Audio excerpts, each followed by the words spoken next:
Terima kasih ya. Kelihatan enggak dari belakang? Enggak. Ya, lihat TV aja ya. Masih cukup? Bismillahirrahmanirrahim. Mau mendengarkan aja? Ya, sok atau polisi sekarang lagi banyak mendengarkan. Terima kasih. Silakan ya mendarat rekan-rekan. Bismillahirrahmanirrahim. Masuk semuanya. Yang memotret dihitung sampai 5. Udah ini simpen ya. 1 2 3. Disiplin, awas ya. 4 5. Turunkan ya. Itu nggak disiplin tuh. Yang lebih dari 5 denda. Nah, cukup ya.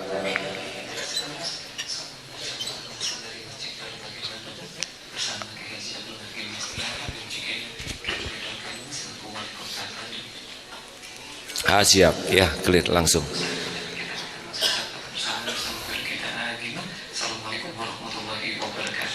Waalaikumsalam warahmatullahi wabarakatuh. Terima kasih operator. Alhamdulillah. Assalamualaikum warahmatullahi wabarakatuh.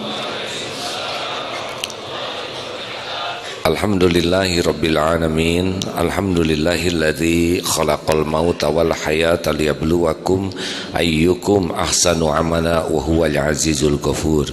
Allahumma shalli ala sayyidina Muhammad wa ala alihi wa ashabihi ajmain.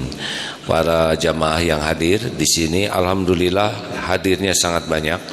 Di dom, di jalan, di asrama, tetangga juga dengan izin Allah hadir. Kang Emil terima kasih ya, juga Kapolres dan semua jajarannya. Ini Masya Allah, inspirasi kita mengadakan sholat subuh berjamaah yang bulanan di Pusdai sudah jalan. Kemudian lihat ini di postingan ada surat edaran dari Kang Emil untuk mingguan ke para camat ya, camat, lurah dan seluruh pejabatnya. Lalu saya klarifikasi apakah ini hoax atau asli, karena sekarang surat edaran Agim juga banyak beredar, pada bukan saya yang nulis. Dengan izin Allah sesudah diklarifikasi ke istrinya, benar itu tulisan suami saya katanya. Baik, kalau gitu kita buat acara di Darut Tauhid mingguan sholat subuh jamaah itikaf. Masya Allah, tadi malam banyak, dan yang menarik yang mau memberikan sarapan buat subuh ini banyak sekali ya yang mendoakan. Begitulah hadirin, supaya saudara jangan toma ya. Alhamdulillah, kita hitung-hitung berapa makanan yang tersedia tuh, ada 4.500 katanya ya yang tersedia, sedangkan yang hadir kurang lebih 10.000 kurang ya. Terima kasih ini, Masya Allah. Ini baru pembukaan ya. Allah tadi malam ngasih hujan gerimis, itu nambah rahmat insya Allah. Kenapa sih kok sholat subuh menjadi menarik sekali? Kita sudah pernah bahas 10 keutamaan sholat subuh jamaah. Yang paling sederhana aja, sholat subuh itu barang siapa yang melakukan sholat isya berjamaah, pahalanya separuh malam dianggap sholat terus menerus. Jadi kalau kita isya jamaah di masjid, itu kita tidur setengah malam tuh dianggap sholat terus. Dan barang siapa yang sholat subuh berjamaah sepanjang malam dianggap sholat terus menerus. Jadi kita kalau meninggal gitu ya, lagi tidur, mudah-mudahan termasuk meninggal lagi sholat. Karena memang ahli sholat subuh tuh walaupun dia tidur tetap pahalanya pahala sholat. Sedangkan sholat itu wasta'inu bisobri wassalah. Gerbang pembuka pertolongan Allah itu adalah sholat. Dan pertanyaan pertama di kubur adalah sholat. Jadi kalau kita menegakkan sholat, benar-benar itu kita menegakkan keselamatan dunia akhirat.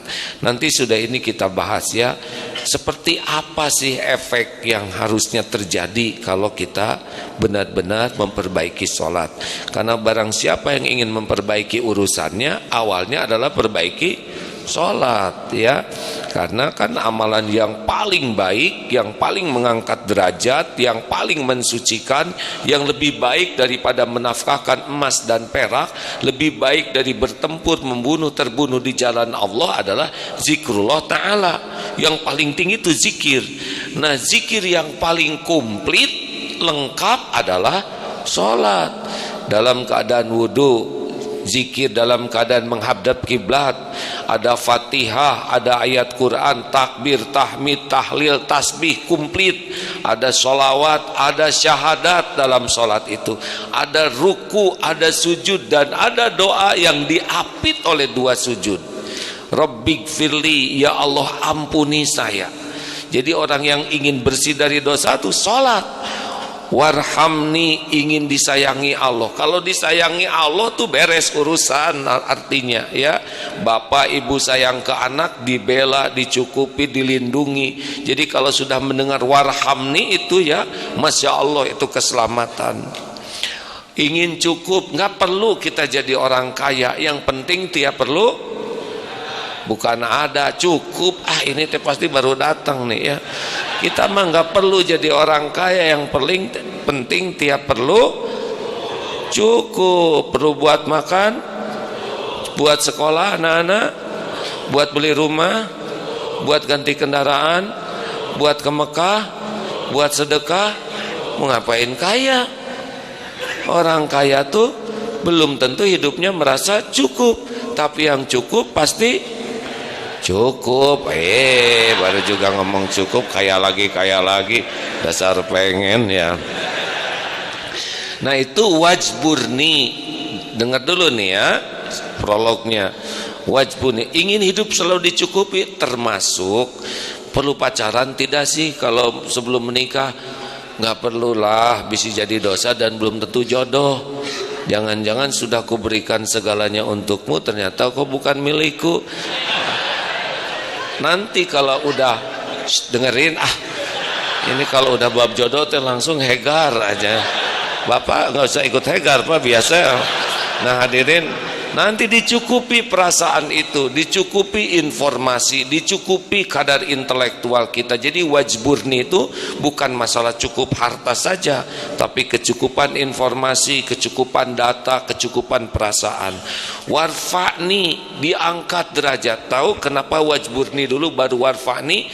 Karena derajat seseorang itu terangkat ketika dia hidupnya merasa cukup. Berapa banyak sekarang pejabat yang ketangkep bukan kurang rezekinya, tapi nggak pernah cukup, jadi minta-minta. Benar?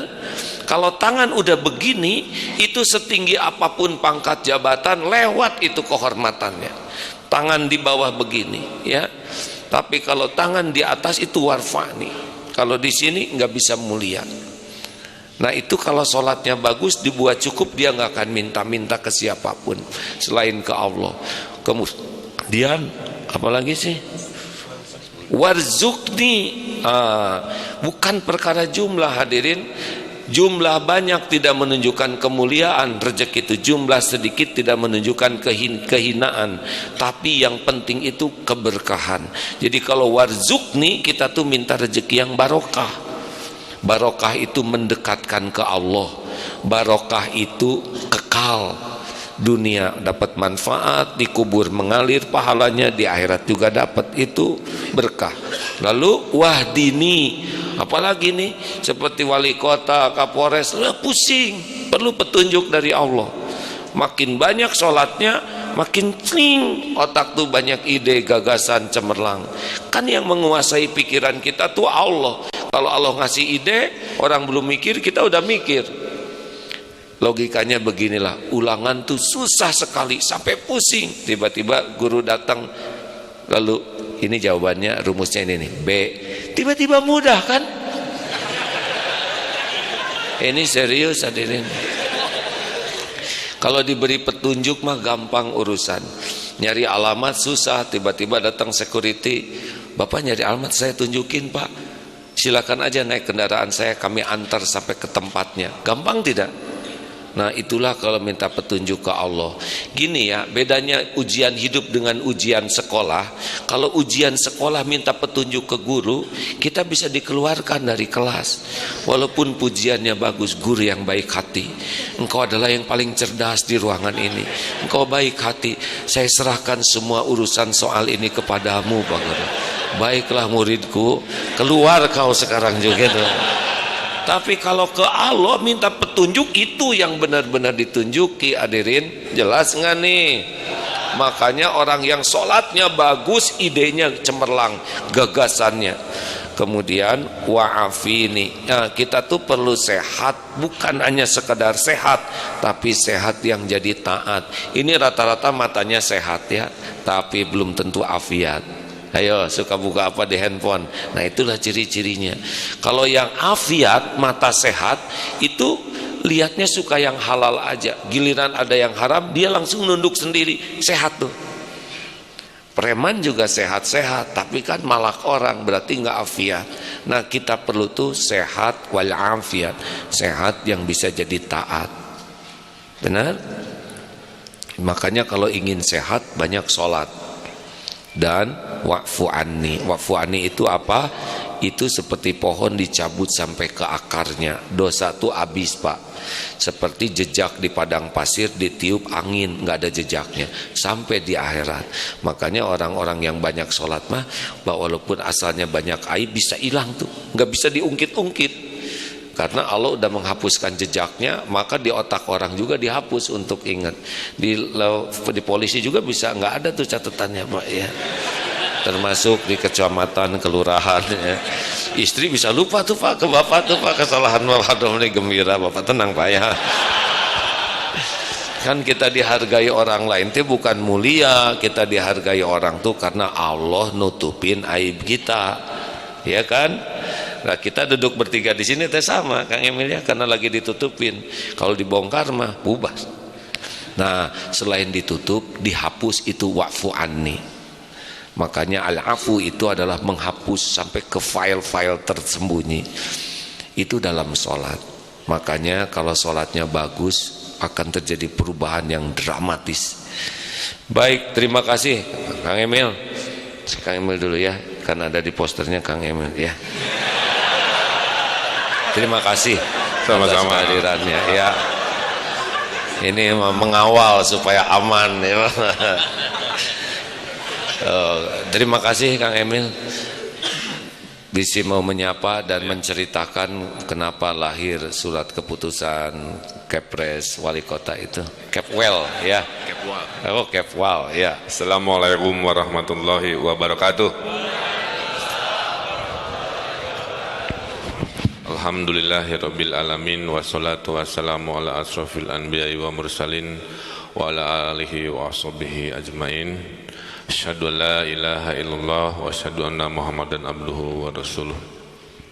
Agim yang saya muliakan, Pak Kapolrestabes yang saya banggakan, dan jamaah Darut Tauhid baik yang ada di ruangan maupun di jalan dan di dom, dan seluruh pendengar pemirsa MQ yang saya muliakan.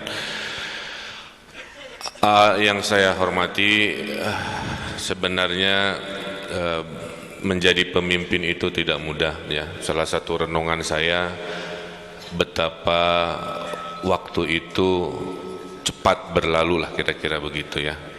Saya merasa baru kemarin dilantik, ternyata sekarang sudah lewat 3,5 tahun kurang, kira-kira begitu. Sehingga pertanyaannya teh, duh ya Allah, apa yang sudah saya wariskan untuk minimal umat di kota Bandung gitu ya, dan seterusnya. Yang kedua, dalam perenungan-perenungan itu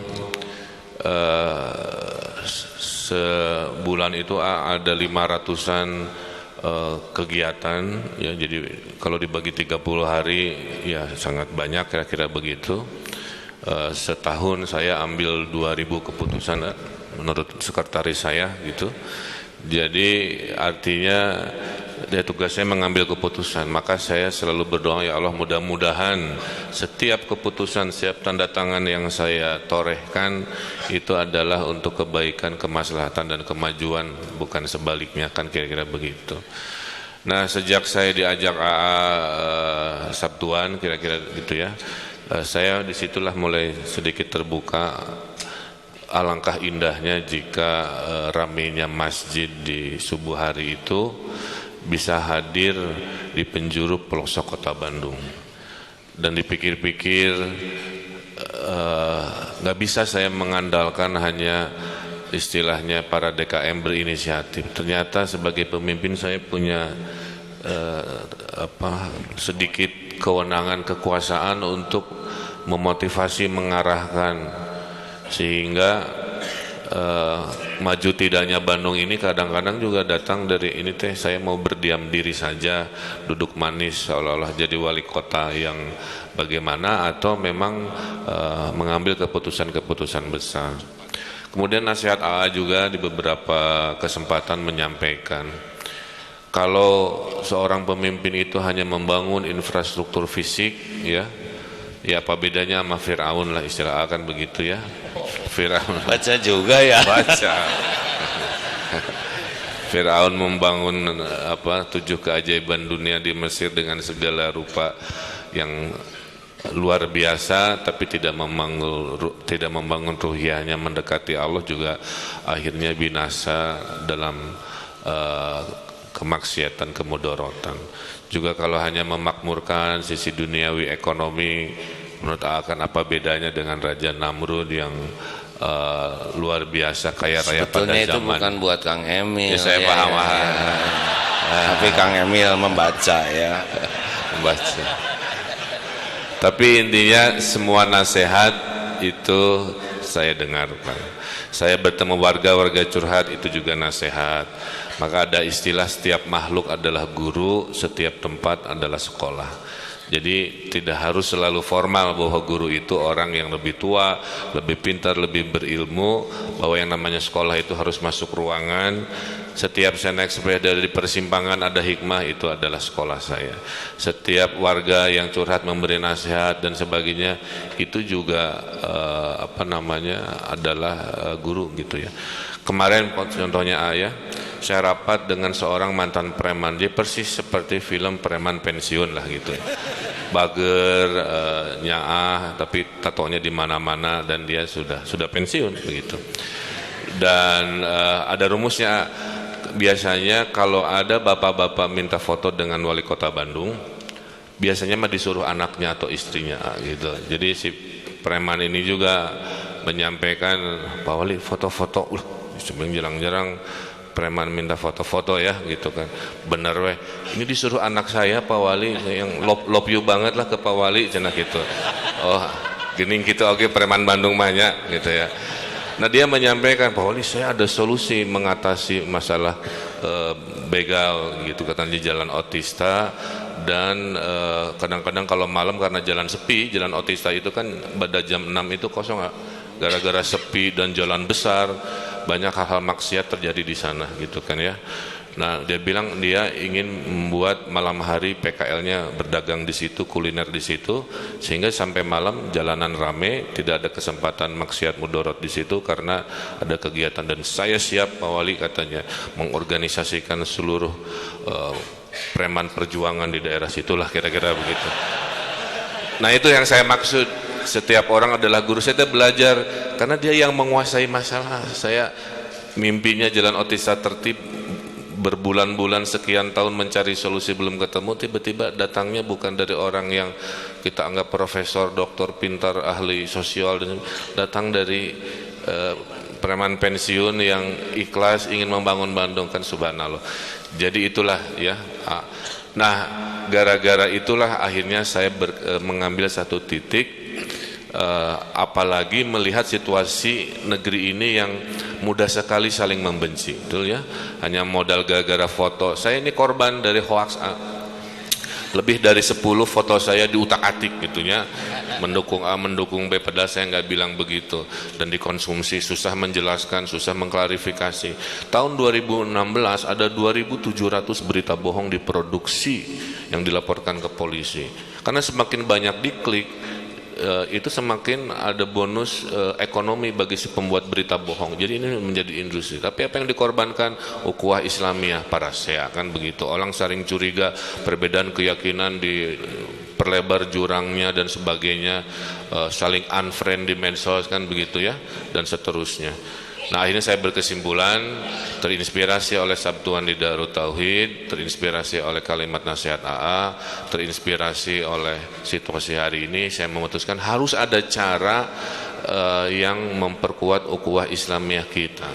Dan akhirnya dalam sebuah pencerahan di satu malam saya memutuskan saya akan menggerakkan yang namanya sholat subuh berjamaah di masjid-masjid. Itu akhirnya saya putuskan karena dapat masukan juga Pak Ridwan, kata ulama, jumlah masjid di Bandung tuh paling banyak se-Indonesia, jumlahnya 4.000 masjid, padahal RW ada 1.500. Jadi ayah kadang-kadang tiap pengkolan masjidnya tapi kosong. Tiap saya belusukan atau mapai lembur, rame barisan dua baris, etaki aki-aki wungkul. Jadi saya bilang anak mudanya kemana, kan begitu ya. Nah, akhirnya saya keluarkan sebuah keputusan resmi. Ada juga yang protes, Pak Wali ngapain sih yang wajib-wajib begitu harus diformalkan, kan begitu. Ya, saya bilang saya ini pemimpin. Saya akan dihisab apakah lisan saya, tanda tangan saya, keputusan saya ini membawa kebaikan atau tidak. Kalau ternyata surat untuk subuh berjamaah ini harus diformalkan demi kebaikan yang lebih luas karena orang mendengarkan pemimpinnya, pastilah saya lakukan seperti itu. Nah, alhamdulillah saya perintahkan camat lurah juga sama, setiap seminggu sekali minimal mereka membangunkan, memotivasi warganya di ibadah yang paling sulit, kan begitu ya. Kalau sholat lohor, sholat asar mah ada jarentrek keneh panona gitunya, tapi kalau subuh kan susah. Nah, cuman bedanya saya tahu karena target saya anak muda, alhamdulillah ini saya lihat 95% anak muda. Saya bilang, hei anak muda gitu ya, kalau mau jadi jodoh carilah 2 saf terdepan, kira-kira begitu. Itulah para pejuang subuh, bangun subuh aja bisa, pasti bisa membangun rumah tangga gitu. Wah, itu semangat eta di mana-mana gitu ya. Dan saya minta laporan ke lurah camat foto masjid-masjid, dan laporan masuk, Pak Wali rame di sini, rame di sana, rame di sini. Alhamdulillah pun acara bentroknya, undangan di mana-mana. Mudah-mudahan ya dengan sebuah keputusan, kejernihan dan refleksi bisa membangkitkan umat. Karena katanya jika ingin menghancurkan Islam ada 2 hal. 1, hancurkan akhlak pemudanya. 2, lupakan sejarah pada generasi mudanya. Nah, 2 hal itulah yang ingin saya lawan. Saya ingin justru bangkitkan Islam ini dengan pemuda-pemuda yang bangun subuhnya, kan begitu ya. Dan kita mengingat sejarah sebagai cara melihat ke masa depan. Nah, ini baru 2 minggu. Kenapa dipilih hari Minggu? Pejabat-pejabat di Pemkot suka alasan, lupa ayo nama dinas repot ini. Ya udah hari Minggu mah alasan deui kan ya. Pulang subuh mau tidur lagi silahkan sampai hari Selasa misalkan ya. Atau mau car free day, mau apa mangga. Nah, minimal inilah, mudah-mudahan berlanjut istiqomah. Siapa tahu tidak hanya seminggu sekali, suatu hari ya, yang sulit-sulit menjadi mudah karena rutinitas. Mimpi saya suatu hari menjadi setiap hari. Sehingga apa yang terjadi dengan begitulah saya punya keyakinan pemuda-pemuda khususnya di kota Bandung adalah pemuda yang tangguh, pemuda yang religius, plus kararasepnya ada bangun pagi, sholat subuh dan sebagainya. Itu mimpi saya sebagai pemimpin, sehingga di waktu yang mepet tinggal setahun lagi minimal saya tidak dikejar-kejar oleh dosa, tidak mengajak umat seimbang lahir batin dunia akhirat. Tapi dengan subuh berjamaah, alhamdulillah juga saya melaporkan maghrib mengaji juga rame ya. Ada di 4.000 2.000 ya Pak Kabag ya, yang mengikuti bahwa setiap maghrib anak-anak SD SMP wajib ke masjid, tadarus itu dilakukan di 2.000 masjid menurut laporan. Alhamdulillahirabbil alamin. ayo bayar zakat juga kita tingkatkan, sudah naik berlipat-lipat. Sehingga di akhir hari saya ingin bilang, di kota yang bernama Bandung lah ya, baldatun thayyibatun warabun ghafur itu diperlihatkan kami mencintai menghormati para ulama, kami sangat kompak bersatu antara pimpinan daerah, ukuahnya antara umaro-umaronya, kami mencintai umatnya juga taat pada pemimpinnya, taman-taman diperbanyak, maghrib mengaji digiatkan, trotoar dibagusin, gorong-gorong diperbaiki, tapi ayo bayar zakat juga kita galakan, kan begitu ya. Kemudian kesejahteraan kita tingkatkan, tapi subuh berjamaah juga kita galakan.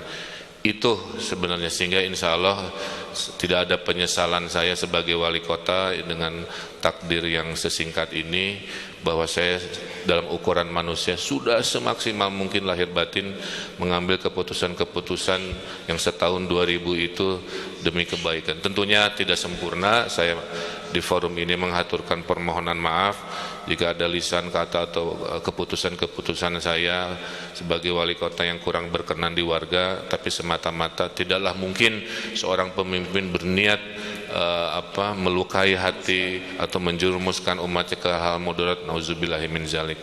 Nah, itu saja alasan panjang teuing merenya, tapi ya, ini seperti yang mau meninggal gini pamitan.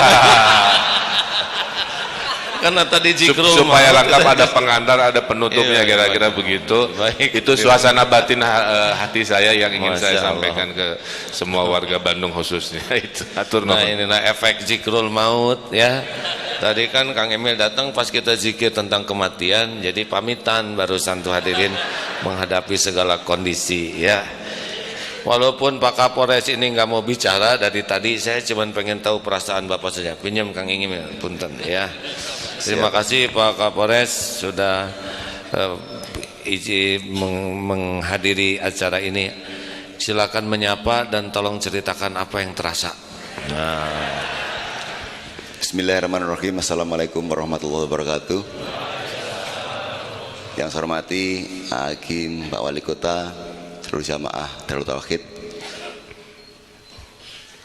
Pertama-tama marilah kita panjatkan puji syukur atas kehadirat Allah Subhanahu wa taala, atas rahmat karunia yang diberikan kepada kita.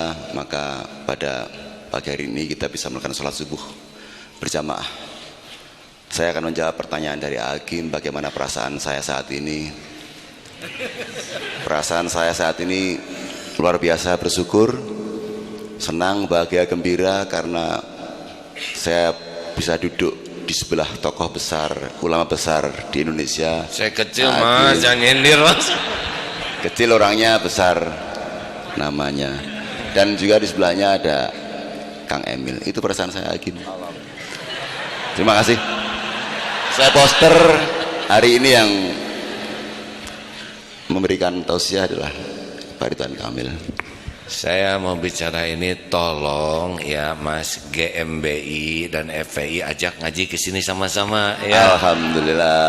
Jadi saya kan juga ditanya gimana itu GMBI terus ada FPI. Saya pikir ini sama-sama orang Indonesia, sama-sama makan nasi dan sama-sama mayoritas umat Islam kalau GMBI itu ya, walaupun pakai tato.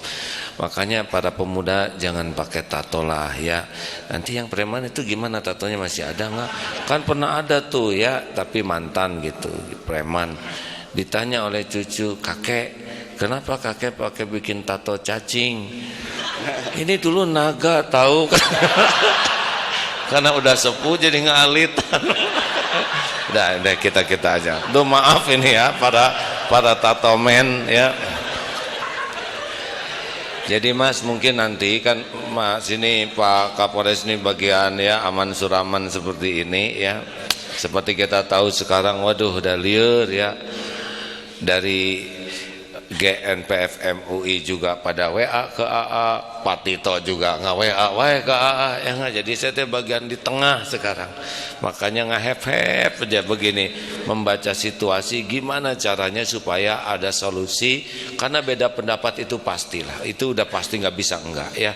Udah fitrahnya lah. Saya aja kan terjadi begini gara-gara perbedaan, gara-gara ibu bapak saya beda. Jadi saya ya nggak. Coba kalau orang tua kita sejenis, nggak jadi kita ini Benar? Makanya Allah menciptakan Adam dan Hawa, bukan Adam dan Ridwan Kamil.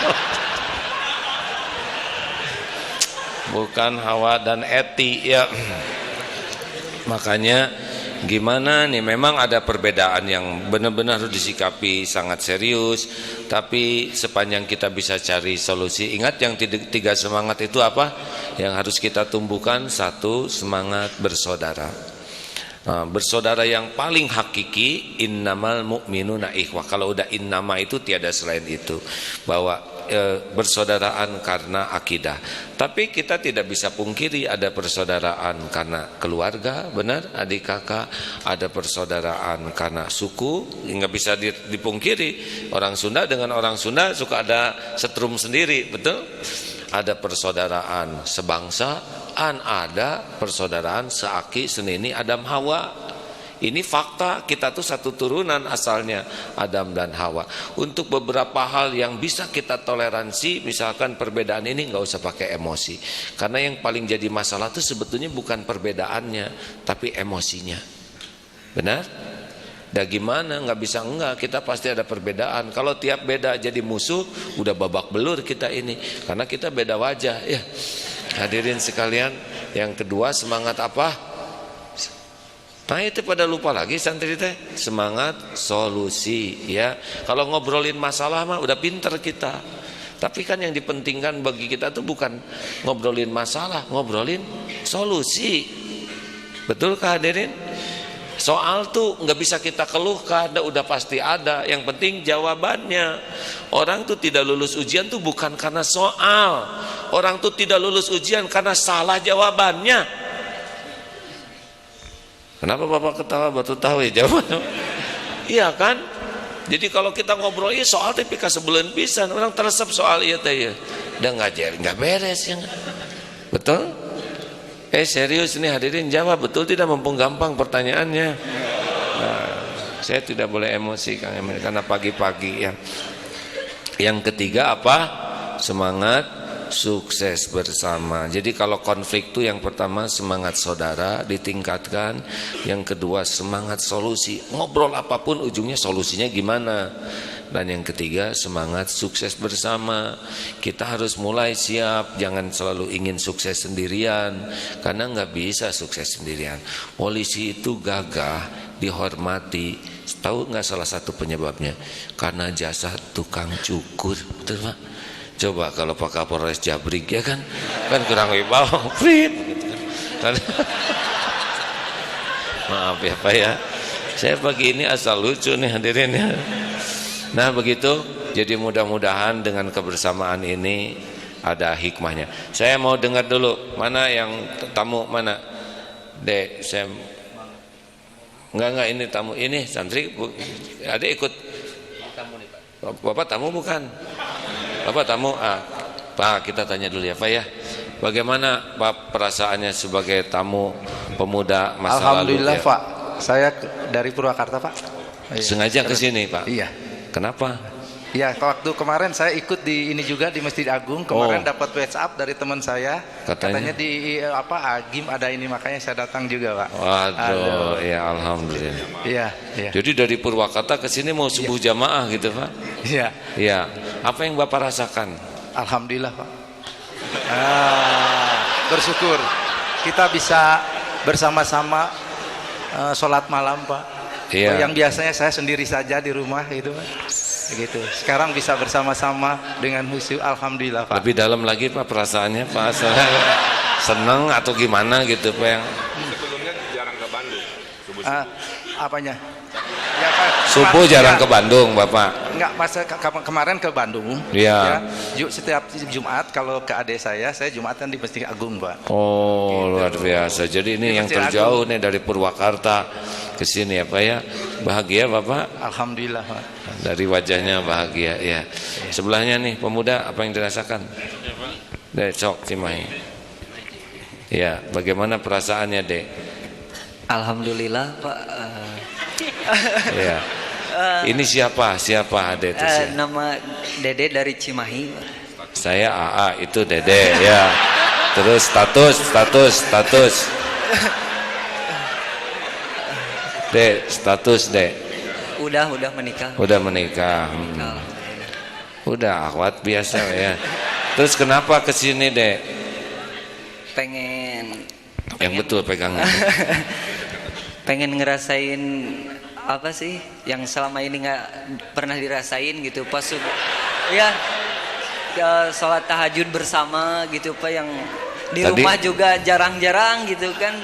Sekarang di sini gimana tadi rasanya tuh tahajud, kelihatannya pada nangis banget. Nangis? Nggak kuat. Sampai basah bajunya. Oh, kenapa nangis kan? Oh, inget dosa-dosa semua lah Pak pokoknya. Gitu ya. Iya. Jadi kesannya mendalam sekali ya. Apalagi pas surat Ar-Rahman tadi gitu kerasa sedikit sekali bersyukur, tapi padahal nikmatnya udah banyak gitu. Jadi nggak berhenti nangis pas surat Ar-Rahman. Waduh, tuh gitu. Jadi nanti Kang Emi dan Kapolres datangnya jam 3 sini ya. Aduh, tadi dikasih Ar-Rahman itu mah atos susah berhenti menangisnya ya. Aduh, pada waktu tadi Ar-Rahman dibaca, fabi ayyi ala'i rabbikuma tukadziban, maka nikmat Tuhanmu manakah yang kau dustakan. Nah selesainya juga masih mikir, aduh orang lain mah tidak dapat hidayah Islam, kita dapat. Nikmat mana lagi yang engkau dustakan? Orang lain tidur lelap, kita mah bisa tahajud. Nikmat mana lagi yang kau dustakan? Di tempat lain kerusuhan, kesulitan makanan, kita tempat ini aman. Nikmat mana lagi yang akan kau dustakan? Sepertiga malam terakhir, berapa banyak yang lagi maksiat, kita lagi sholat. Nikmat mana lagi yang akan didustakan? Aduh, itu benar-benar. Dan saya lebih sedih lagi karena yang jadi imamnya mantu. Nikmat mana lagi yang akan kau dustakan gitu. Diam Ustaz Yusuf diam ya. Iya loh, itu Kang Emil punya mantu bisa ngimamin, itu udah sedih ya. Sedih bahagia. Alhamdulillah. Selaku aparat gimana nih? Kasih Cing, mana anak buah Kang Emil? Mana? Pak Camat, ayo. Tenang Pak Camat, saya nggak akan laporan ya. Bagaimana Pak Camat perasaannya? Assalamualaikum warahmatullahi wabarakatuh. Perasaan yang ada memang mendalam. Mendalam, selama ini kita merasa lebih, tapi ternyata tidak ada apa-apanya. Kadang-kadang kita merasa besar, ternyata kita kecil. Yang luar biasa, tergali semua rasa-rasa yang tidak selama ini terpendam. Kita subuh bersama mendengar tausiah AA. Mudah-mudahan ini menjadi sesuatu yang kena ke hati, sehingga saya dalam bekerja bisa pakai hati. Aduh, jujur ini perasa ya, dari hati Pak. Memang jadi camat Pak sebentar jadinya, tapi di camat tuh kan calon mati ya Pak ya. Itu Bapak harus ingat terus itu Pak. Jabatannya enggak lama di akhirat Pak, lama teh. Aduh, untung Bapak mah enggak jadi wali kota. Berapa keputusan Pak dari camat Pak? 2000. Ini 2000, camat 200 lah ya. Tapi dituntut di akhirat Pak Camat ya. Kenapa Pak jadi pucet begini? Punten ya. Baik Kang Emil, kita kembali tunun Pak Camat ya. Kan gini nih ya, sesuatu tuh tidak hanya euforia ya, harus ada bukti, betul tidak? Saya juga punya target secara pribadi dari ini. Kalau Kang Emil gimana nih targetnya, misalkan sesudah subuh berjamaah ini apa gitu goal yang nyata yang diharapkan dari seperti ini? Ya, pada dasarnya saya ingin ada kebangkitan umat lah, kira-kira begitu ya. Karena kalau hidup tanpa arah, saya kira hidup itu hampa, kan begitu ya. Kalau istilah Buya Hamka, kalau bekerja hanya bekerja, karbo di Sabah juga bekerja gitu ya. Tapi tanpa arah. Kalau kita kan nikmat di hidayah Islam, bahwa setiap apa yang kita lakukan adalah ibadah. Tadi fabi ayyi ala'i rabbikuma tukadziban. Jadi jelas, saya ambil keputusan niatnya ibadah, saya bekerja niatnya ibadah. Jadi pada saat dibully, dicaci, dan niatnya juga ibadah. Dan perasaan mah saya tidak membawa kemudorotan, jadi saya jalan terus. Karena kalau memikirkan apa yang diomongkan manusia nggak akan selesai, kan begitu. Tapi kalau batin ini kokoh karena keyakinan beribadah kepada Allah, setiap apapun yang kita lakukan, insya Allah itu yang bikin ketenangan. Nah, ujung-ujungnya, nah itu tadi, saya ingin warga Bandung ini dalam bahasa Indonesia lah, istilahnya itu bahagia lahir batin. Nah, bahagia lahir batin ini saya terjemahkan, ada kebutuhan lahiriah, ternyata orang Bandung ini selang silaturahmi gitu ya, maka taman-taman saya perbanyak.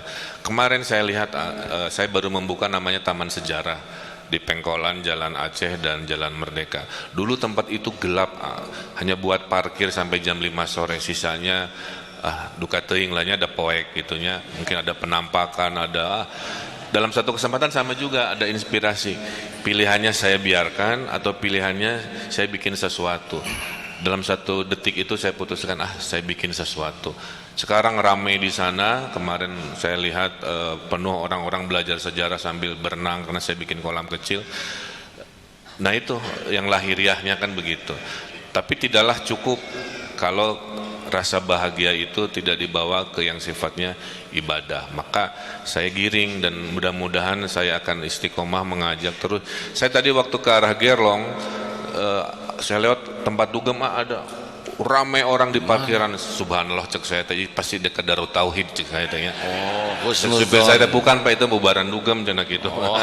Tapi kan berbaik sangka wes bukan kadari gitunya.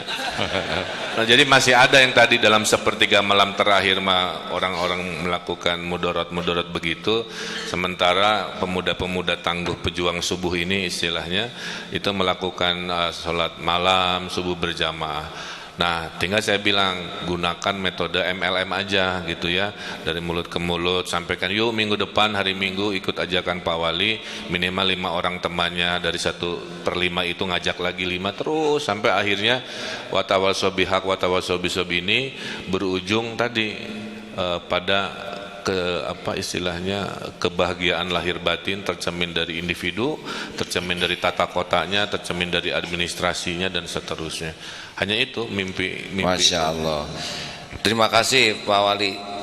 Kebahagiaan lahir batin dunia akhirat gitu ya.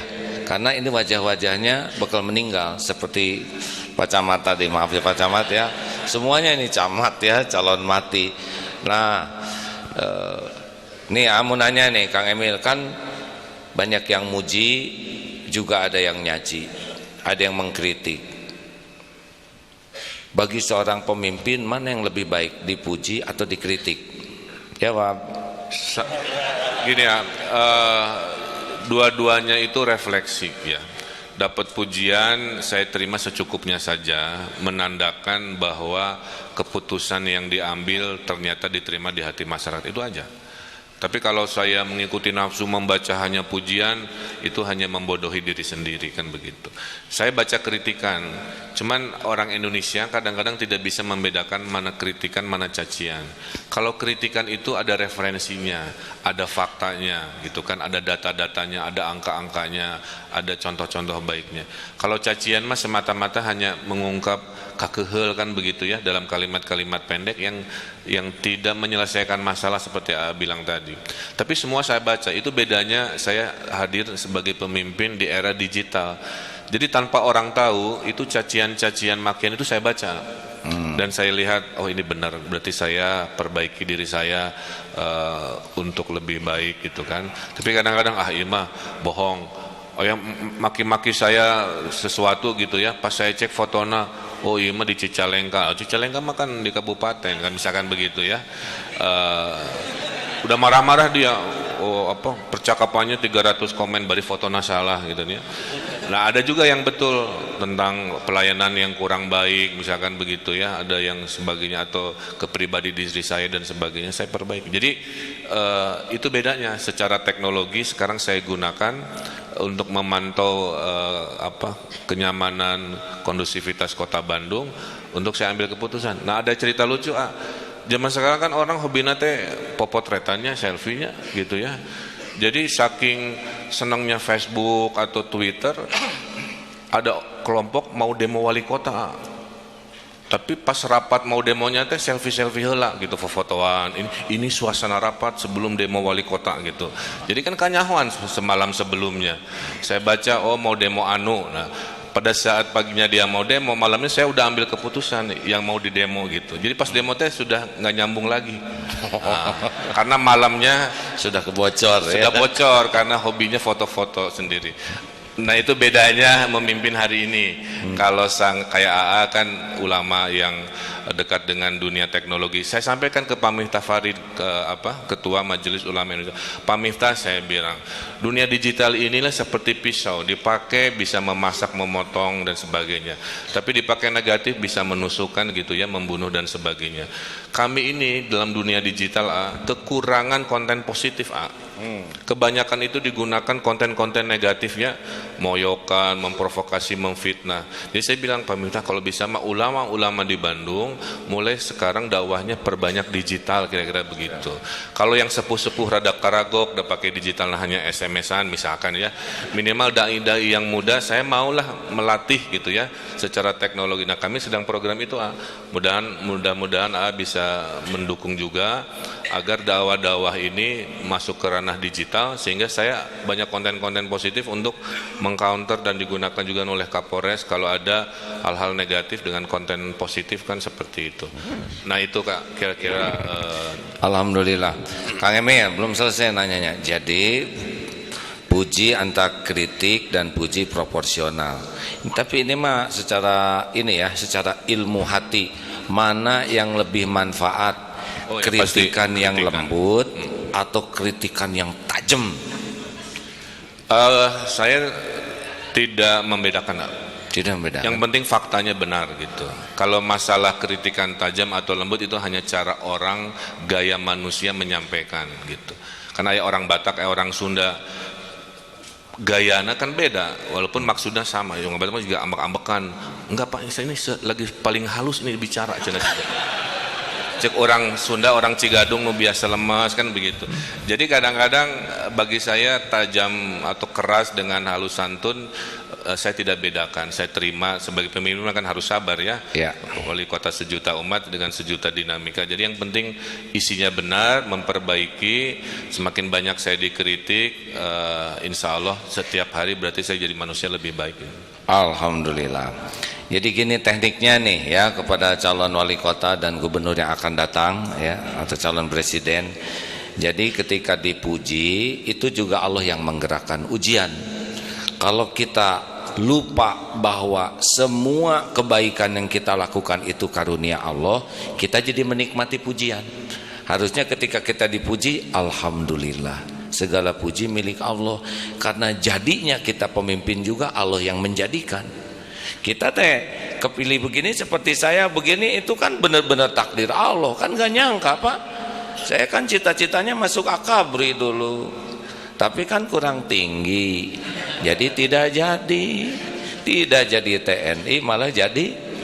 Nah gini, ini bener-bener di luar dugaan. Hari kuliah elektro, makanya pegang HP Pak ya, karena elektro begitu. Dulu dari kecil dagang, makanya Darut Tauhid banyak usahanya. Jadi benar-benar ini tuh udah ada yang ngatur. Tinggal posisi saya sekarang ini mau dipakai apa? Memuaskan nafsu saya sebagai manusia, atau nyata ini amanah yang bisa jadikan bekal pulang ke akhirat. Sama wali kota, Kapolres tuh jabatannya enggak lama, di sisi Allah nanti yang lama ya Pak Kapolres ya.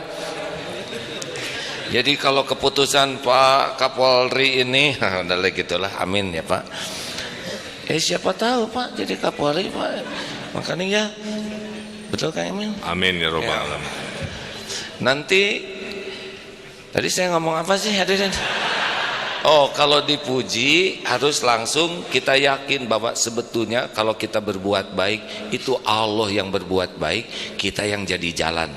Supaya kita tidak merasa berjasa kayak Darut Tauhid ini. Ini Darut Tauhid ini ada jauh sebelum diciptakan makhluk bernama Abdul Hakim Nastiar. Ini udah tertulis di Lauh Mahfuz Darut Tauhid ini. Saya kebagian episode yang terjadinya pesantren ini ujian. Kalau saya merasa berjasa sudah membangun Darut Tauhid, maka saya nggak kebagian pahalanya, karena ini mah udah rencana Allah aja begini. Kita ke film gitu, Kang Emil ya, Pak Kapolres ya. Jadi, nah tapi giliran salah, jangan, dah ini mah udah ketentuan Allah, ngararaco salah. Kalau salah kita yang salah, tobat begitu. Boleh ngasih masukan Kang Emil? Itu kan di alun-alun teh rame sekarang. Saya perhatikan kalau lewat tuh ada yang jadi robot, ada yang jadi segala macam. Nah, adan teh teu sarolat ya. Nanti mereka harus sholat, kan yang pakai make up itu susah. Robot susah sholat, ada susah melengkungnya ya. Nanti mah ayah security apa, Kang, maghrib mah istirahat sebentar gitu ya, di tahun kaku wae ya. Siap Pak, laksanakan. Oh, ya. Enaknya jadi kayak itu hadirin ya. Kang Emil umur berapa sekarang? Saya 45 alhamdulillah. 45 Pak. 48 Pak. 48. Saya yang paling tua. Saya lahir 29 Januari tahun 1962. Ya, ini lagi merayakan ulang tahun hadirin. Alhamdulillah. Oh benar ya, hari ini ya. Ini tanggal 28. Sekarang tanggal berapa? Lahir tahun tanggal? Maunya tanggal berapa? Saya 29 Januari hari ini Pak. Alhamdulillah. Kami tunggu kadonya. Cik 5.000 jamaah tuh seetik-etik acan ada. Istimewa alhamdulillah. Tapi nggak dirancang khusus buat ulang tahun Pak. Saya merahasiakan ulang tahun ini ya. Doakan hadirin, saya pasti berat di akhirat ini, pasti lebih berat daripada wali kota dan Kapolres ya. Karena ini ngomong masalah akhirat. Kalau wanita ingin kelihatan cantik atau wanita ingin kelihatan solehah, mana kira-kira yang lebih buruk? Ingin kelihatan cantik, ingin kelihatan solehah? Kalau wanita ingin kelihatan cantik, itu fitrahnya. Kalau lelaki ingin kelihatan cantik, LGBT itu jelas ya. Tapi kalau wanita ingin kelihatan solehah, itu berarti sudah menggunakan aksesoris akhirat untuk kepentingan nafsunya. Jelas?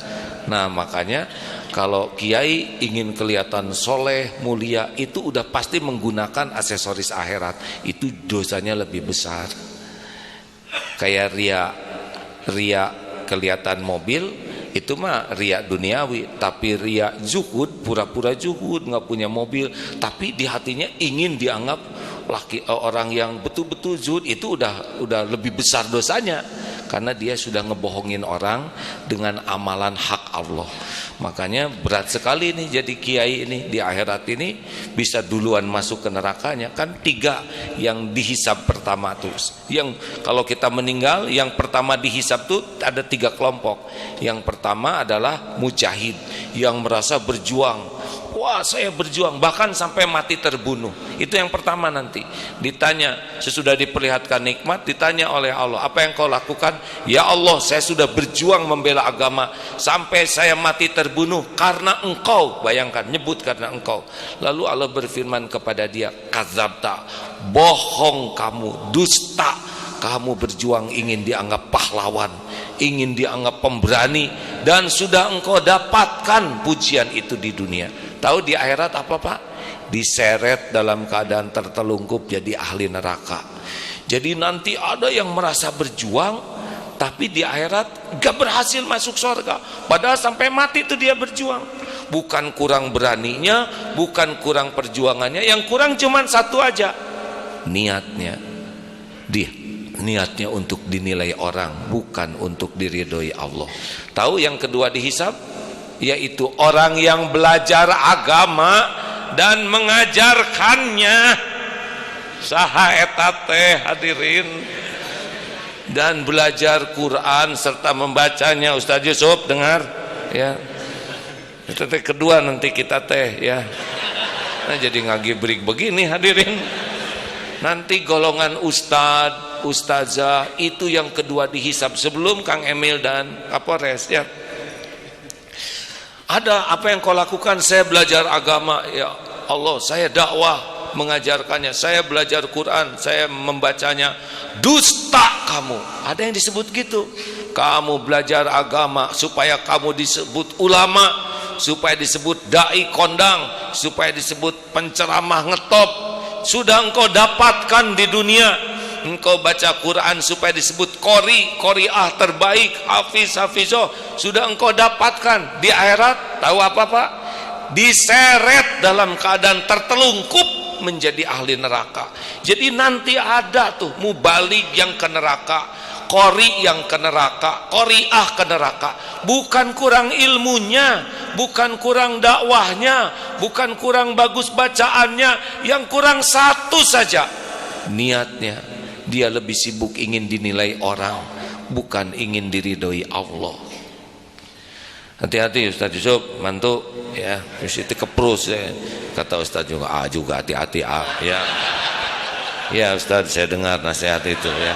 Walaupun nggak keluar dari mulut kan ada di hati. Jadi benar-benar ini saya kelompok kedua nanti dihisab nih. Yang ketiga adalah dermawan. Jadi dermawan dulu, yang sedekah sana sedekah sini, tidak ada satupun bersedekah kecuali sedekah. Di akhirat juga gitu. Apa yang kau lakukan, tidak ada satupun kesempatan sedekah kecuali saya sedekah. Dusta kamu. Kamu bersedekah karena ingin dianggap dermawan, dan sudah engkau dapatkan pujian itu di dunia. Jadi nanti ada juga dermawan-dermawan yang tidak ke surga. Nah sesudah itu Kang Emil, Kapolres, Kapolres lebih berat Pak, karena keamanan ya. Aduh, saya kalau Berat wali kota Pak, berat wali, banyak, keputusannya udah 2000 Pak. 2000, Kapolres berapa? 20 Pak. Kalau gitu nih jadi Kapolres. Nah hadirin sekalian, baik, ada pertanyaan silakan. Ya, 1, 2. Ini deket gini udah, satu nanya satu jawab lah supaya efisien. Ya Dek, teriak Dek. Waalaikumsalam warahmatullahi wabarakatuh. Gunawan Fadilah dari Unpad Jatinangor, silakan.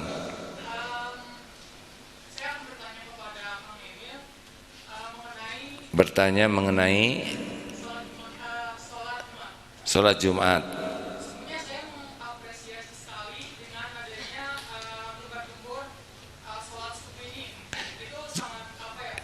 Jadi beliau ini, karena ini diterjemahkan ke sana ya, beliau mengapresiasi sholat subuh berjamaah, tapi pertanyaannya sholat Jumat gitu. Oh belum selesai ya.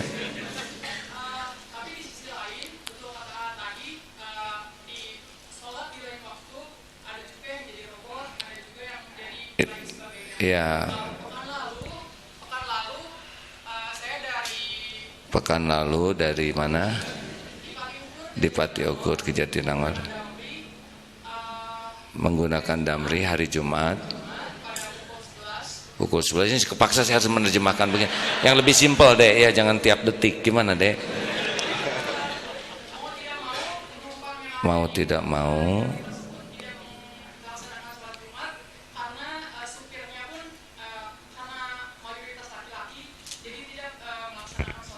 oh iya jamaah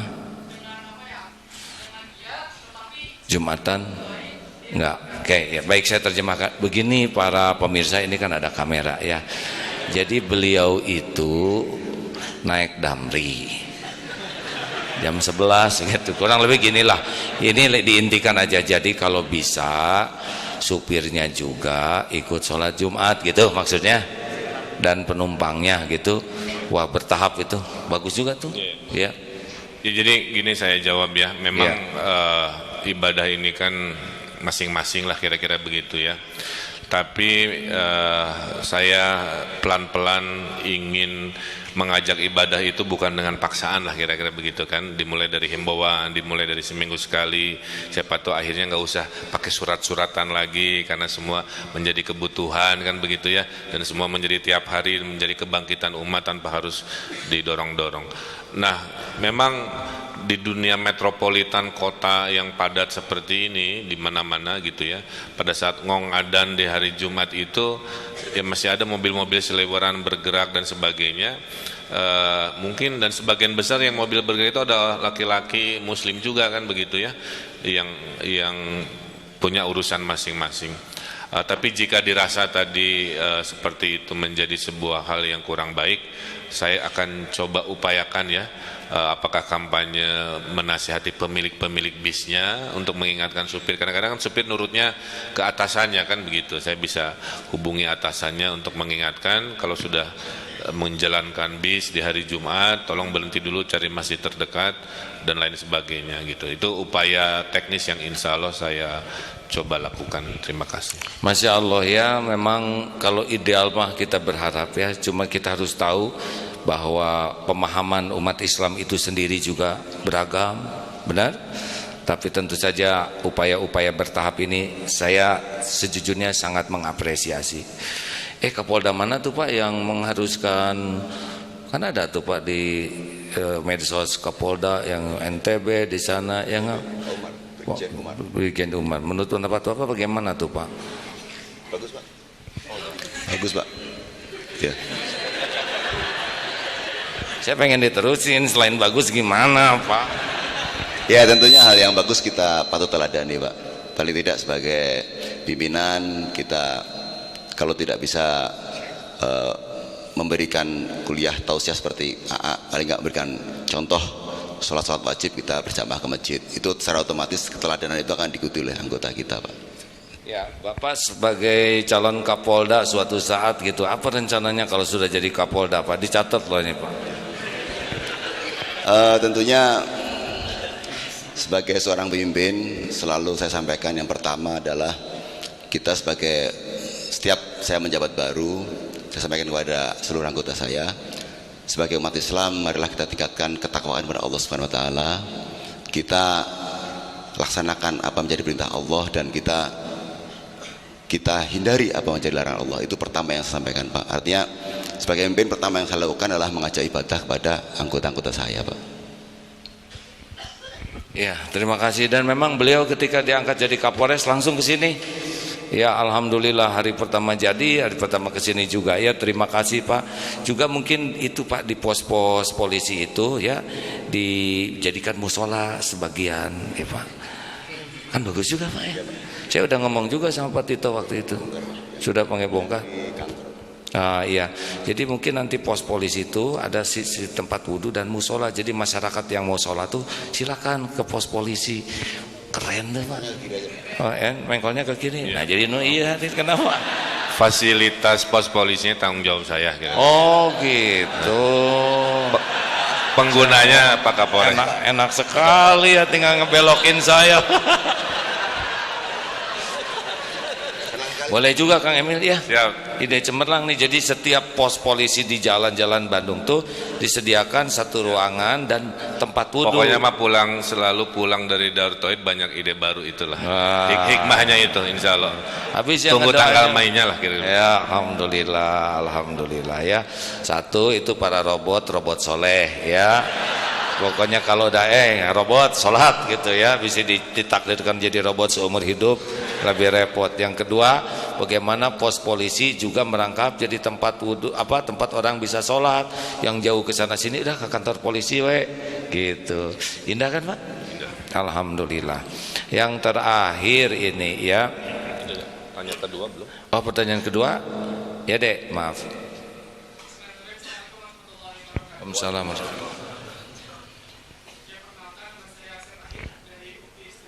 Ya, ini didominan mahasiswa Pak di sini. Silakan. Tolong mikrofon digeser. Punten di estafet saja. Pak, acungkan tangan Kang yang bertanya. Ya. Ya yang lain sing sabar ngacungnya ya, yang ini dulu. Ya, terima kasih. Ya, perkenalkan nama saya Asep Ahid dari UPI Setiabudi. Sebetulnya saya mengapresiasi gitu ya Kang terkait surat edaran untuk sholat subuh berjamaah ini gitu ya, khususnya di Kota Bandung. Setelah setiap bulan gitu ya di Pusdai, sekarang juga di khususnya wilayah Kota Bandung. Mungkin yang ingin saya tanyakan gitu ya, hendak meminta tanggapan. Sebenarnya tadi sudah sedikit dibahas juga oleh AA gitu ya, terkait bagaimana kondisi negara kita hari ini gitu ya, khususnya terkait para ulama gitu. Bagaimana sekarang ya GMBI dengan FPI gitu ya, kriminalisasi para ulama gitu ya, begitu marak saat ini terjadi di negeri kita. Dan ketika disangkut pautkan dengan materi semalam gitu ya, terkait kajian akhir zaman, kita sekarang menimbulkan Jabarian gitu ya. Dan saya teringat sejarah juga ketika Salahuddin Al-Ayyubi hendak membebaskan Baitul Maqdis gitu ya. Salah satu indikator yang dilihat adalah ketika masjid yang ada di sekitaran itu penuh gitu ya, seperti sholat Jum'ah, bahkan lebih. Dan ini harapannya di salah satu cara gitu ya menuju fase kelima, bahwasanya Islam itu akan kembali tegak. Dan ingin saya tanyakan gitu ya, bagaimana tanggapan Kang Emil dan juga Pak Kapolres gitu ya terkait kasus yang sedang marak hari ini gitu ya, dan bagaimana pesan khususnya untuk warga Kota Bandung, umumnya untuk warga Indonesia gitu ya. Kalau A tadi sudah menyampaikan mungkin terkait 3 semangat yang harus dijaga. Iya. Gitu ya. Terima kasih. Baik. Assalamualaikum warahmatullahi wabarakatuh. Waalaikumsalam. Ini tentang bagaimana situasi aktual yang sekarang sedang memanas, menghangat lah ya. Begitu, silakan Kang Emil. Ya, hatur nuhun. Saya merasa ya segala sesuatu itu bagi saya sumbernya adalah komunikasi ya. Saya ini orang yang senang dialog bukan monolog ya. Jadi setiap ada perbedaan, walaupun saya tahu pendapatnya itu misalkan kurang tepat, saya melatih diri sabar mendengarkan ya. Karena apa? Menghargai orang untuk berbicara dengan perspektif yang berbeda, kadang-kadang memperkaya logika-logika kita. Nah, situasi hari ini juga sama ya. Misalkan kelompok A dengan kelompok B tadi ya, GMBI atau FPI misalkan. Betul, kalau dibedah itu keyakinan imannya kan rata-rata orang Islam ya, kan hampir 90% warga Indonesia Islam. Kita asumsikan FPI mah pasti kan begitu. Nah, pertanyaannya apa? Ya kalau ngumpul kayak begini sok naon perbedaannya. Kenapa Pancasila harus diperdebatkan, perasaan mah enggak ya? Mungkin hanya persepsi saja. Ayo kita bicarakan. Dalam logika saya namanya Pancasila itu juga kan sebenarnya ayat-ayat Allah juga, hanya dalam kalimat bahasa Indonesia kan begitu ya. Tauhidnya di sila pertama kan begitu. Kemudian ukhuwahnya di sila ketiga, kemanusiaannya di surat Al-Maun misalkan begitu kan. Kemudian musyawarahnya dan seterusnya itu pasti ada syariatnya juga. Nah, saya sebagai pemimpin juga sama. Kenapa saya hadirkan subuh berjamaah? Saya ingin punya kesempatan juga menyampaikan nasihat-nasihat di saat waktu yang paling baik kan sekarang kan begitu ya. Nah, mudah-mudahan jangan terlalu terprovokasi gitu kan. Saya sebagai pemimpin khususnya ingin mengajak dialog. Maka dibikinlah forum ini, forum itu, tujuannya menyamakan persepsi, memperbanyak persamaan, mengurangi perbedaan, kira-kira begitu. Ujung-ujungnya apa? Tidak ada nikmat luar biasa bagi sebuah negeri kecuali nikmat diberi nikmat yang namanya nikmat bernegara, kira-kira begitu. Kalau tidak percaya omongan saya, lihat Timur Tengah hari ini kan, dengan apapun alasannya kan, Irak berantakan, Afghanistan berantakan. Ada yang berteori karena pertengkaran di dalam, ada teori konspirasi dari Amerika, apapun alasannya, tapi kan hasilnya adalah terjadi keporak-porandaan si negara itu. Boro-boro mau ibadah, boro-boro mau ke sekolah, boro-boro mau subuh berjamaah kan begitu, boro-boro mau piknik taman, nggak ada nikmat itu. Maka saya bilang ke warga Bandung, hei warga Bandung, fabi ayyi ala rabbika tukadziban, dikasih cuaca enak, dikasih kota yang orangnya santun-santun, dikasih ulama-ulama yang menyejukkan kan, bukan ulama yang marah-marah, dikasih pemimpin juga insya Allah yang istiqomah, amanah, mendengarkan. Jadi nikmat itu yang kadang-kadang tidak dipunyai kalau kita memperbesar tadi ya, perbedaan-perbedaan antar kelompok. Ini ormas Islam, ini ormas nasionalis, berarti beda. Para Syiah ketemu di lapangan kan nggak begitu. Tapi sama juga si kelompok yang Islam juga sama. Saya baca ya, provokasi juga dengan kalimat-kalimat kerasnya dan sebagainya. Saya kira nggak begitu. Nah, mudah-mudahan kita kurangi kebencian sejak dari pikiran, kita selesaikan perbedaan dengan percakapan. Insya Allah ada istilah bahasa Sunda, hade goreng kubasa. mau menyelesaikan masalah memuji dengan kalimat yang baik, mau mengkritik juga dengan kalimat yang baik, mau menyampaikan bahwa pendapat Anda keliru sampaikan dengan baik. Maka ada istilah jangan meninggikan volume suara, tapi tinggikan ilmu dan argumentasinya. Nah, dengan filosofi itu, insya Allah perbedaan-perbedaan yang hadir hari ini secara nasional maupun lokal, insya Allah akan lebih damai, lebih sejuk selesai. Masya Allah, kata kuncinya adalah komunikasi, ya, komunikasi pakai hati, mungkin gitu ya. Tentang nada ini menarik. Ternyata nada yang berpengaruh tuh. Monyet, tenang, monyet. Nah, ternyata yang membuat tersinggung teh nada. Serbu, semangat, serbu, lalir tah tentara tah. Hati-hati ya hadirin ya. Tapi yang lebih berpengaruh lagi selain nada adalah perilaku. So, kalian itu baik semuanya ya. Nah ini dikit itu nyeri hati. Atau aku cinta padamu istriku, tapi dikit nah jadi perilaku ternyata lebih nendang lagi ya. Pak Kapolres, situasi terakhir. Terima kasih. Tentunya dalam beberapa kesempatan saya selalu memberikan perhatian kepada anggota saya bagaimana kita itu menjadi polisi yang betul-betul polisi. Polisi tugasnya hanya dua di negara manapun juga, melindungi dan melayani. Itu diimplementasikan yang diri kita betul-betul polisi. Baju kita polisi, maka cukuran rambut kita pun harus polisi. Tidak boleh rambutnya jabrik. Kemudian hati kita pun polisi. Tutur kata pun kita polisi. Perilaku kita pun polisi. Sehingga manakala saya sebagai Kapolres bisa membentuk anak buah saya menjadi polisi sejati, pikirannya, jiwanya, perilakunya, semuanya polisi, maka dia akan jadi polisi yang baik. Dan tentunya sebagai umat Islam juga bukan tugas saya sebagai tugas hakim menjadi sosok umat Islam yang umat Islam sejati, perilakunya, bajunya, pikirannya, tutur kata. Nah, situasi sekarang saat ini tentunya sedikit banyak cukup membuat situasi sedikit. Situasi terakhir khususnya di Jakarta, Kota Bandung sedikit ada memanas gitu dengan peristiwa-peristiwa terakhir. Tentunya Pak Hakim pernah menyampaikan dalam suatu stasiun televisi bahwa antara saya dan Anda tentunya ada perbedaan. Hormatilah perbedaan itu. Jangan juga saya dilarang untuk waktu itu ke Jakarta, tapi saya juga tidak memaksa orang untuk berangkat ke Jakarta, sehingga adanya menghormati, menghargai perbedaan tersebut. Berkaitan dengan situasi terakhir Kota Bandung, meskipun kemarin sedikit memanas, tapi alhamdulillah dengan program-program dan kegiatan yang diadakan oleh Pak Wali Kota, tentunya ini hal yang positif. Dan sebagai warga Kota Bandung, tentunya kita berkewajiban untuk bersama-sama menjaga situasi Kamtipmas di Kota Bandung tetap kondusif. Banyak memang disampaikan Pak Wali Kota tadi, adanya provokasi-provokasi yang manakala kita baca kemudian kita tidak bisa mencerna baik, kita tidak tabayun, maka kita akan dengan mudah menjadi bagian dari provokasi itu.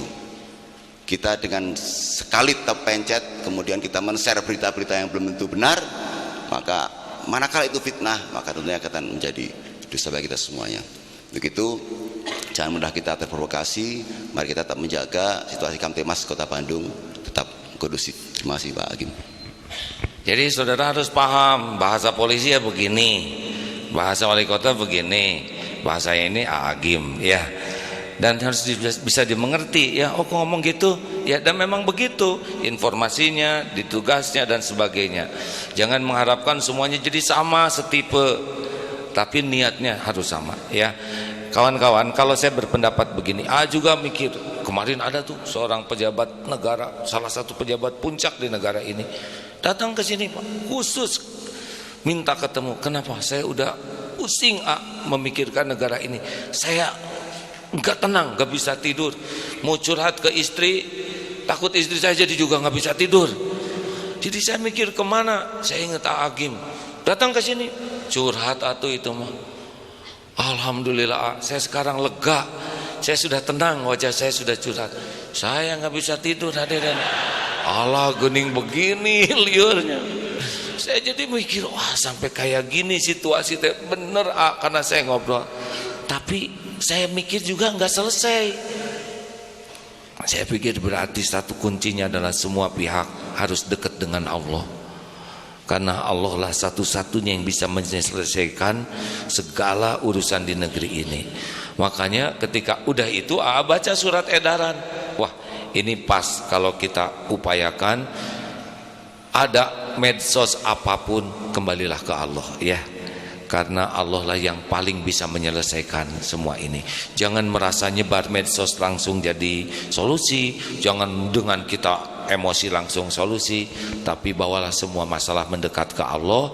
Kalau kita sudah tenang, dikasih ide, gagasan, mungkin nanti negara ini akan lebih berubah, berkah di antaranya doa-doa orang yang mendekat ke Allah gitu. Nah ini Kang menjawab sedikit tambahan. Sudah dalam benak saya, jadi pelan-pelan ya. Ini kan baru minggu kedua. Di minggu kesekian saya lagi pendekatan. Nanti subuh berjamaahnya itu ormas-ormas, ya. Ormas-ormas LSM yang kadang-kadang mungkin persepsinya itu wah kumaha gitu ya. Pelan-pelan mau saya ajak ke sini nanti ya dengan edaran khusus kan begitu. Nah karena kalau habis sholat subuh makan segernya. Nah disitulah saya masukkan nasihat-nasihat kan nanti ya. Sehingga pulang dari situ ormas LSM ini yang mungkin biasa di lapangan dengan gayanya begitu pelan-pelan membaik gitu ya. Jika yang buruk atau yang sudah baik menjadi lebih baik dan seterusnya. Percayalah intinya saya sebagai pemimpin itu baca. Kan saya bilang tadi di dunia digital ini saya baca orang komplain orang apa pelan-pelan sambil saya pikir juga nggak perlu jawabannya itu menulis kembali si postingan tapi dalam sebuah tindakan kan begitu. Betul niat surat edaran subuh berjamaah ini sebenarnya jawaban dengan kondisi sudah ada dalam pikiran saya, tapi Allah menakdirkan diambil keputusannya di momen ini karena ada hikmah-hikmah tadi. Kata saya di mana lagi forum yang paling mulia kecuali di masjid kan begitu. Nah mudah-mudahan kalau semua ahli masjid siapapun profesinya apapun masalahnya dengan format komunikasi seperti ini perlahan-lahan Indonesia damai sejuk dan maju itu bisa amin, kita hadirkan amin. Itu gitu. Alhamdulillah. Terima kasih. Mungkin suatu saat kita adakan di Masjid Agung Bandung ya. Banyak kan itu muat nggak itu? Wah bisa 10-12 kali lipat insya Allah. Ya bagus. Nanti kita acarakan khusus sehingga pret penuh gitu. Bukan pret kita dan lapangan alun-alun itu didoain rame-rame ya. Bismillah. Gimana kawan-kawan senang tidak nih? Gimana ayam? Udah ketangkap belum? Belum. Sing sabar, kita akan makan sama ayam ya hadirin. Karena ada yang itu Kang nelpon ke fried chicken titik-titik gitu ya. Bro, iya ada ayam di sini ada ayam. Oh ada Pak. Ayo adukeun jeung ayam urang katanya. Waduh, eta yang dagang fried chicken lieu kan.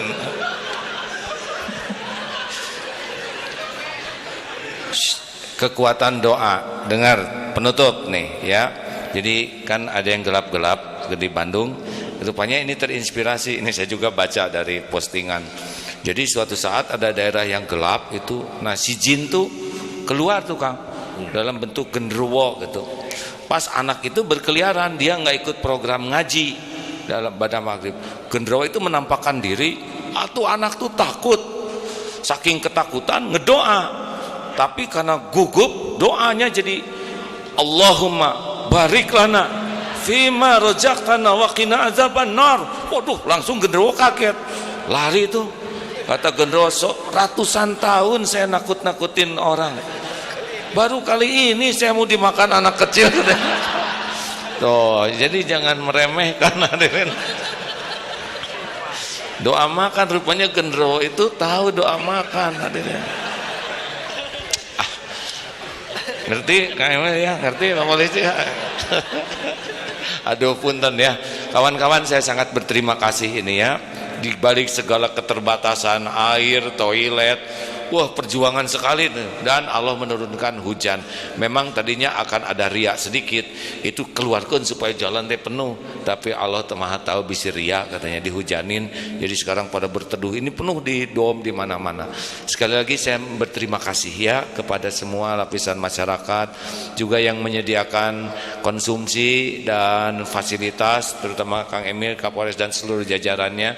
Mudah-mudahan takdir ini benar-benar istiqomah dan bergulir membesar terus, sehingga nanti masyarakat Bandung ini benar-benar diberkahi oleh Allah.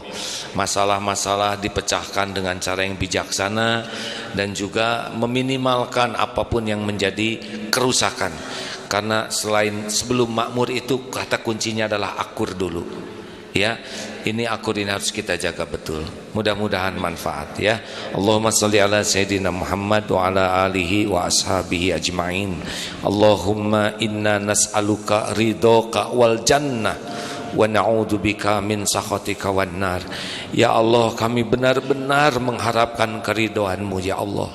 Bimbing kami ya Rabb agar apapun yang terjadi mendekatkan kami padamu.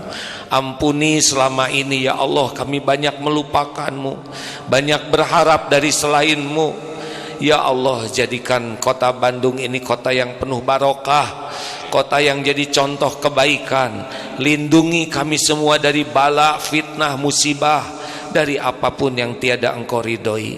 Ya Allah, ampuni para pemimpin kami dan bimbing ya Allah para pemimpin kami agar bisa jadi tauladan kebaikan, agar bisa menuntun kami semua ke jalan-Mu.